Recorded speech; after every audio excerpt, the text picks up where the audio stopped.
మొత్తం కేంద్రం చేతిలో ఉంటుంది. కేంద్రానికి ఏమి ఇప్పుడు చంద్రబాబు నాయుడు అవసరం చాలా ఉంది. చంద్రబాబు నాయుడు అవసరం ఉన్నప్పుడు ఈడీను సిబిఐ మీద దాడి చేయడానికి ప్రయత్నం చేయరు. ఇండైరెక్ట్ గా చంద్రబాబు నాయుడుకి భయం ఉండాలంటే చంద్రబాబు నాయుడు లాంటి ఒక ఉన్నతమైనటువంటి వ్యక్తి అంటే ఇప్పుడు ఎవరు మీరు చెప్పినట్టు మహేష్ బాబు మంచి ఒక స్టార్ హీరో. ఆ హీరోకు ఒక మెసేజ్ పంపించినారనుకో ఆ పక్కన ఆటోమేటిక్ గా చంద్రబాబు నాయుడు కూడా భయపడతాడు.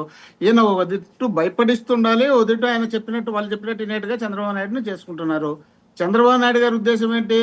ఖచ్చితంగా నేను ఈసారి ఇంకా ఈ ఎలక్షన్ అయిపోతే నెక్స్ట్ ఎలక్షన్ లో గెలవని పక్షంలో ఇప్పుడన్నా నా కొడుకును ముఖ్యమంత్రి చేసుకోపోతే బాగుండదనే ఉద్దేశంలో భాగంగా నిన్న పుట్టినరోజుకు విదేశాలకు కూడా వెళ్ళినారు. విదేశాలకు వెళ్ళి అక్కడ కొడుకు భార్య పిల్లలు అందరూ కలిసి డిస్కషన్ కూడా జరిగిపోయింటారు. దాదాపు ఆ డిస్కషన్ జరిగినప్పుడు ఇక్కడ పవన్ కళ్యాణ్ గారి వరకు ఏమొచ్చిందంటే పవన్ కళ్యాణ్ గారికి నా వరకు మా అన్నకు నాకు కావాల్సినటువంటి ఎంపీలు మంత్రి పదవులు ఎమ్మెల్యేలు ఇచ్చే చాలనే ఉద్దేశంలో ఆయన ఉన్నాడు. అందులో భాగంగానే ఆయన డిప్యూటీ సీఎం ఇచ్చి అన్నకు ఎమ్మెల్సీ ఇచ్చి రేపు మాపు ఆయనకు మినిస్టర్ కూడా చేస్తారు. ఆయనకు మినిస్టర్ చేసి ఈయనకి ఇప్పుడు అవసరం లే.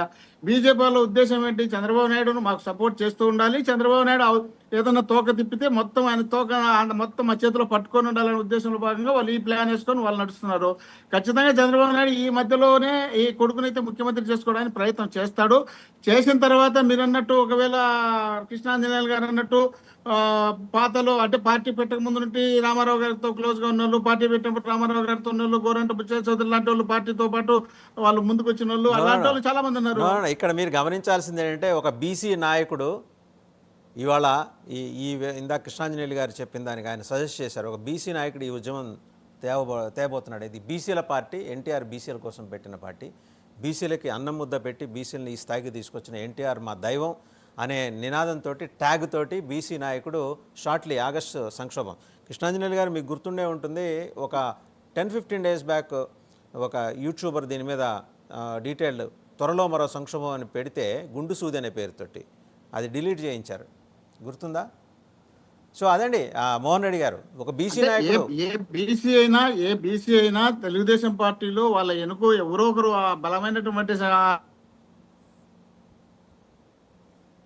మోహన్ రెడ్డి గారు వినిపిస్తోందా? సిగ్నల్ లాస్ట్ అయినట్టుంది. వాసుదేవన్ గారు ఇక్కడ నాది ఒక అంశం అండి, నేను ఒక ప్రస్తావన చేయదలుచుకున్నాను. ఎందుకు అంటే ఈ రోజున ప్రభుత్వంలో జరిగేటువంటి ఈ వరుస